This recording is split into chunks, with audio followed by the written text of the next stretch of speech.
ஆழ்வார் எம்பெருமானார் ஜீயர் திருவடிகளே சரணம். ஜீயர் திருவடிகளே சரணம். We are saying the meanings for Sri Bhagavad Gita shlokams. Emberumanar has given beautiful commentary for Bhagavad Gita named Gita Bhashyam. Vedanta Acharya, Vedanta Deshikar has given elaborate commentary for the same, which is known as Tatparya Chandrikai. Puttur Sri U.A. Krishnaswamy Iyengar has given an elaborate Tamil commentary based on these existing commentaries of Purvacharyas. We are seeing the meanings, simple meanings, based on this work of Puttur Swami, which has been translated into English already and is available in our website geeta.koil.org. Now we are seeing 8th chapter. This 8th chapter is known as Akshara Parabrahma Yogam. In this chapter, Bhagavan Krishna is explaining the methods of Upasanam and the results acquired by performing Upasanam for the three different types of adhikaris who were shown in the previous chapter. In the previous chapter we saw Aishwaryarti, Kaivalyarti and Bhagavad Kainkaryarti, those who seek worldly pleasures, those who seek enjoyment of self, and those who seek eternal service to Bhagavan. These three adhikaris, these three types of devotees who approach Bhagavan were highlighted by Bhagavan in the previous chapter, and towards the end Bhagavan explained certain terms, highlighted certain terms which need to be understood by these three adhikaris. And in this 8th chapter he started with explaining those terms, and then he further goes on explaining about the ways these three adhikaris will perform worship towards Bhagavan and how and what result they get by such worship. We have seen up to the 13th shlokam. Until now, the method of worship and the result of such worship for Aishwaryarti and Kaivalyarti were explained. Now from this 14th shlokam, we will briefly see the method of worship and result for Bhagavad Kainkaryarti, the one who is seeking eternal service to Bhagavan, and also further Bhagavan explains the results which are acquired by these three types of devotees and the differences in those results in great detail. Let us see 14th shlokam. Ananyacheta satatam yomam smarati nityashaha tasyaham sulabah partha nityayuktasya yoginaha.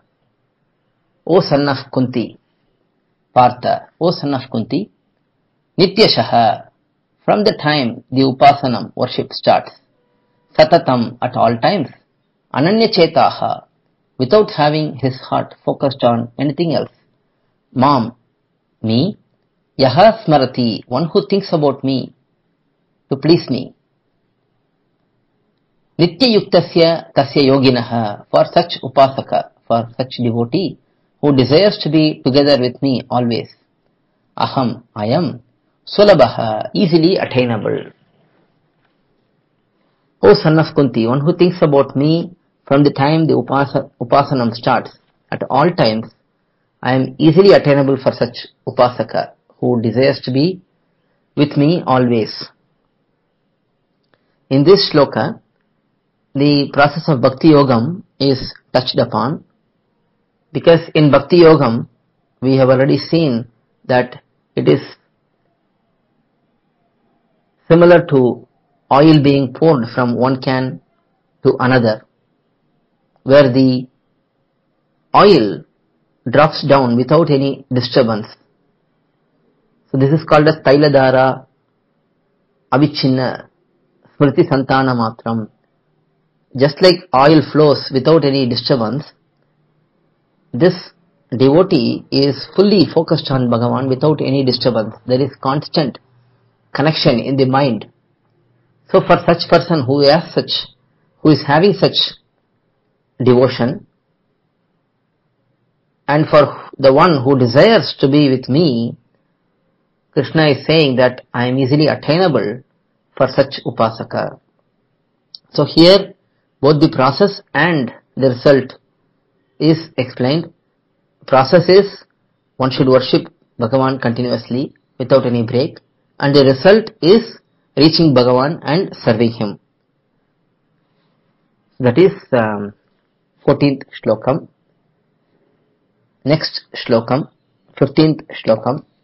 Mamupetya punarjanma dukkhalayam ashashvatam napnuvanti mahatmanaha samsiddhim paramam gataha. In this shlokam, Bhagavan is explaining that those who attain him does not return back to samsara and does not take any more birth here. And this birth in this samsara is filled with sorrow, and the body here acquired is always temporary. We think that we have lot of wealth, we have lot of family, we have lot of friends and all of that. All of these are based on our body. Our body itself is temporary, it can only last so long. So all the relatives, all the friends, all the wealth, everything based on the body is also, they are also temporary. And we think that there is joy in all of these, but eventually we will realize that everything leads to sorrow only. Because this birth in this samsara itself is due to our karma and it is filled with sorrows. So because these two aspects are there, that is, there is this body is being the abode of all sorrows and this body is temporary. This is undesirable for anyone who is desiring to reach Bhagavan. So one who reaches Bhagavan, such great personalities, they will not have to take birth again. That is explained in the shlokam. Let us see the word by word meanings. Paramam samsiddhim gataha. Those who attained me, the ultimate goal. Bhagavan is the ultimate goal and serving him is the ultimate goal. Mahatmanaha, such jnanis who are great souls. Mam, me, upetya, after attaining, dukkhalayam, abode of all sufferings, ashashvatam, temporary, janma, material body, punaha, again, na apnuvanti, do not attain. So those jnanis, the great souls who attain me, who am the ultimate goal, after attaining me, they do not acquire a material body again. And that body is abode of all sufferings and is temporary. So, naturally, after attaining Bhagavan, one will not have any sorrow, one will have eternal bliss. So the question of taking birth again is completely eliminated, says Krishna in this shlokam. In the next shlokam, 16th shlokam, Krishna is explaining the nature of all those who take birth in this material world, what type of sufferings they have to go through, and one who reaches Bhagavan will not have to go through any of such sufferings. Abrahma bhuvanan lokaha punaravartino arjuna mamupetya tu kaunteya punarjanma na vidyate. Arjuna, O Arjuna, Abrahma bhuvanan lokaha, all worlds up to Brahmalokam, which are inside the Brahmandam.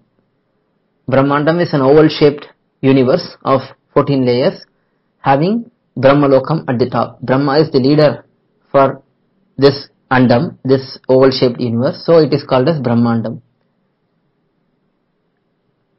Punar Avartinaha are subject to destruction. They will again get a body. That means first their current body needs to be destroyed and then only they will get a new body. So this happens, this destruction is bound to happen for everyone who is in this 14-layered universe. So all these worlds are supposed to go through destruction.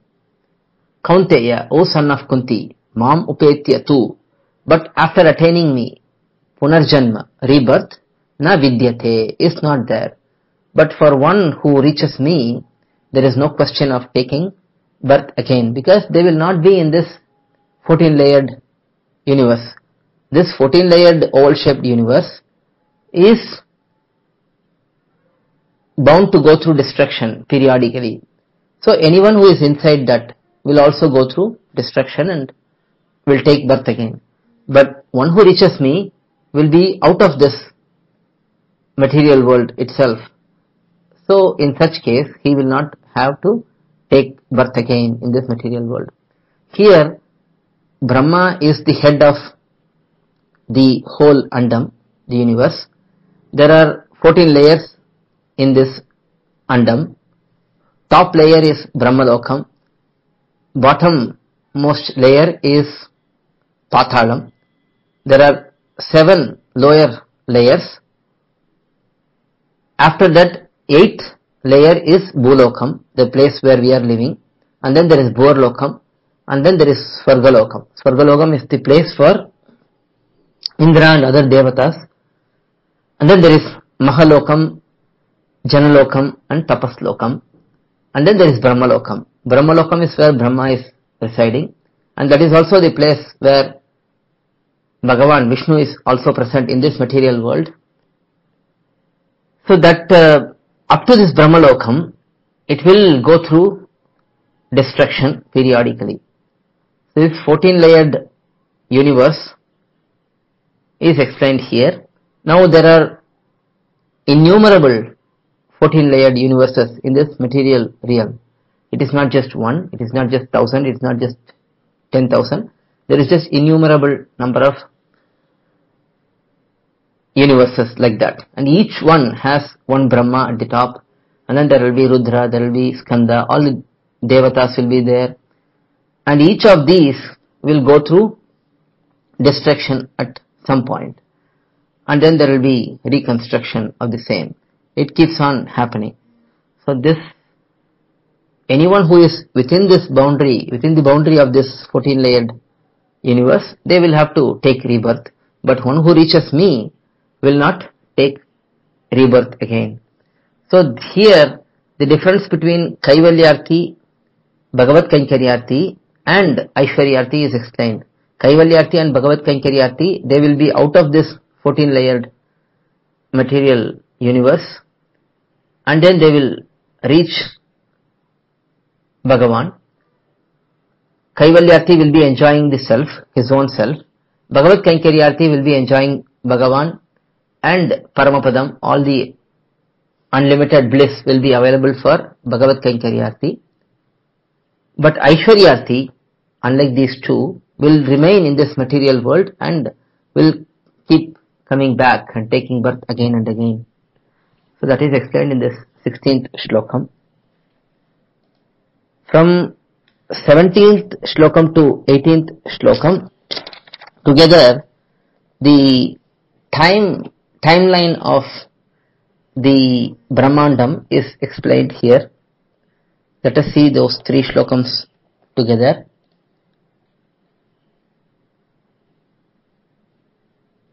Sahasra Yuga Paryantam Ahar Yad Brahmano Viduhu Ratrim Yuga Sahasrantam Teho Ratra Vidojanaha Abhyaktad Vyaktayaha Sarvaha Prabhavanti Aharagame Ratriagame Praliyante Tatraiva Abhyakta Samyake Bhutagrama Sayevayam भूत्वा भूत्वा प्रलीयते रात्र्यागमे वशः पार्थ प्रभवन्ति अहरागमे. Let us see the word by word meanings for these three shlokams. The timelines are explained in detail here. These are explained in various other parts of Shastram also. In Puranams, the timelines are very clearly explained. Here, Krishna is briefly explaining them. First, 17th shlokam. Ahoratra vidaha janaha. Those wise persons who know the nights and days of humans up to Brahma. There are wise people who understand how the night and day of different species work. For example, the night for human is different than night for devas. Night for devas are different from night for Brahma, and so on. They Brahmanaha aha, Brahma's day, Sahasra Yuga Paryantam Viduhu, know as completing with 1004 Yuga cycles. Ratrim, Brahma's night, Yuga Sahasrantam Viduhu, completing at the end of the time taken for 1004 Yuga cycles. So here, first Brahma's day is explained. His morning is daytime and his night time. His daytime has 1004 Yuga cycles. There is 4 Yugas as we well know. Satyuga, Treta Yuga, Dwapara Yuga and Kali Yuga. We are now in Kali Yuga. So these 4 Yugas make one Chaturyuga. There are 1000 Chaturyugas in Brahma's daytime. In Brahma's daytime, Brahma goes through 1000 Chaturyugas which are created and which keeps changing. And then at the end of the day, when the night starts, everything stops. There is no more creation. Everything becomes unmanifest and we cannot see the names and forms of all the entities. And in the night time, the same length will be present for Brahma. That is, the same daytime's length will be there. Both night time and daytime, Brahma is there, but in daytime, Brahma is having a manifested form with all the Atmas also having manifested forms. In the night time, everything is in unmanifest form. Next, 18th shlokam, we will see the meanings. Aharagame, when Brahma's day begins, Sarvaha Vyaktayaha, all entities of the world, Abhyaktat, from Brahma's unmanifested body, Prabhavanti, get created. Ratriyagame, when Brahma's night begins, Abhyakta Samyake, Tatraiva, in that Brahma's body, which is known as Abhyakta, Praliyante, become dissolved. So everything becomes dissolved into Brahma's body during the night. In the day, everything becomes manifest and we see variegated creation. 19th shlokam. Partha, O son of Kunti, Avashaha sa evayam bhutagramaha, the collection of those jivatmas which are bound by karma. Aharagame, bhutva bhutva, in the beginning of every day of Brahma, gets created again and again. Ratriyagame praliyate, in the beginning of every night of Brahma, gets dissolved again and again. Aharagame prabhavati, again gets created in the beginning of the day. So in the night, everything gets dissolved. In the day, everything gets created, everything acquires forms. So this keeps happening. So this is the length of one day of Brahma. One day of Brahma has 1000 Chaturyuga cycles in the daytime, and in the night the same length, but there is no yuga change or any action happening. And Brahma lives for 360 days. Brahma lives for 100 years, each year having 360 days like this. After the end of Brahma's life, he also, everything becomes dissolved into Bhagavan's body. That is called Mahapralayam. So every day at the end of the day, Brahma's end of day, there is Naimitika Pralayam. Naimitika Pralayam means incidental pralayam which happens at every day at the end of Brahma's day.